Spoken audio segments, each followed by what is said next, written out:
In today's video, I'm gonna reveal every secret to getting those blinding lawn stripes so that you can take your lawn from this to this.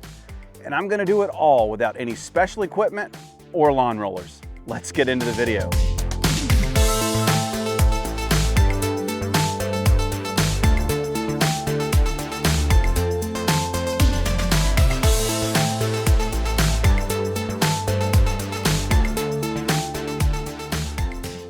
All right, so let's first start off by talking about where lawn stripes come from.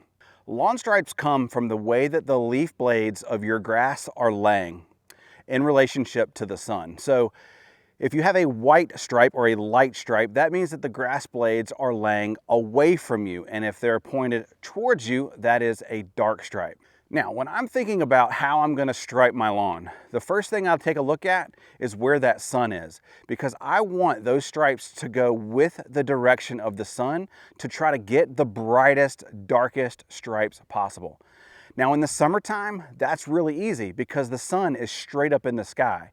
But as we move into spring or later into fall, you know, the sun moves within the sky, so we really have to be careful about how we position those stripes. Again, this is serious business here, and so we want to make sure that those stripes are pointed in the right direction to blind our neighbors. So we have something called the $1 million view.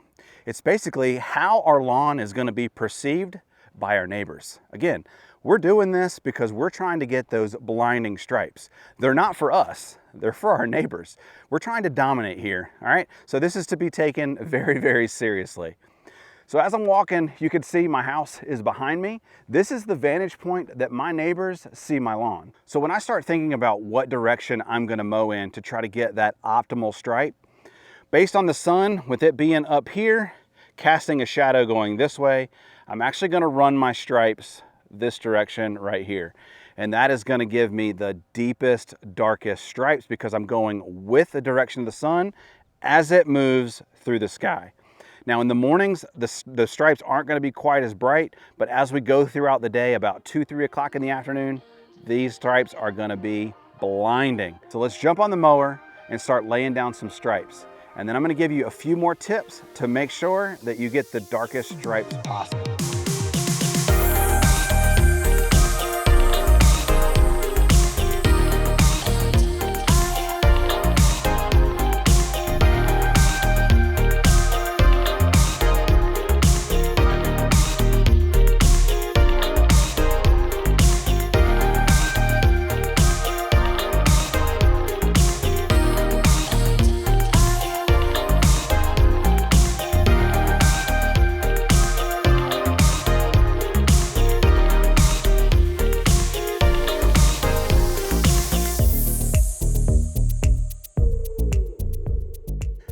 Now sure, we just finished up mowing for the first time and the lawn looks okay, but again, we're not going for okay.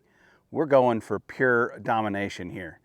And so this is where the magic really starts. We're gonna do what's called burning in. We're gonna actually mow the lawn again in the same direction over the same stripes.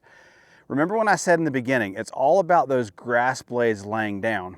So the more times we go over that same area, the more we're laying down those grass blades and really enhancing those stripes. Now, there are a couple different ways to do this burn-in process. I'm gonna actually mow the lawn a second time, or what you could do is repeat the same mowing pattern for 2 or 3 mows to really burn in those stripes. And man, it is gonna make a huge difference. So let's jump back on the mower and let's mow again and really burn in those stripes. Let me give you a pro tip when it comes to mowing. The more we can define the difference between the dark stripes and the light stripes, the bigger the effect. This is why we always recommend mowing tip to tip, edge to edge. So set your mower deck right up next to the previous stripe for the biggest effect and the darkest stripes possible. Try fertilizing 5 to 7 days before you plan on striping your lawn. This will ensure that you get the darkest green color, thus enhancing those stripes and making them pop even more.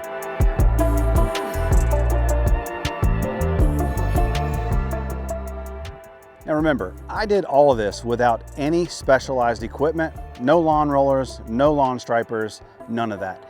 And you can too. Just follow these simple tips and I promise you will get some really good looking results.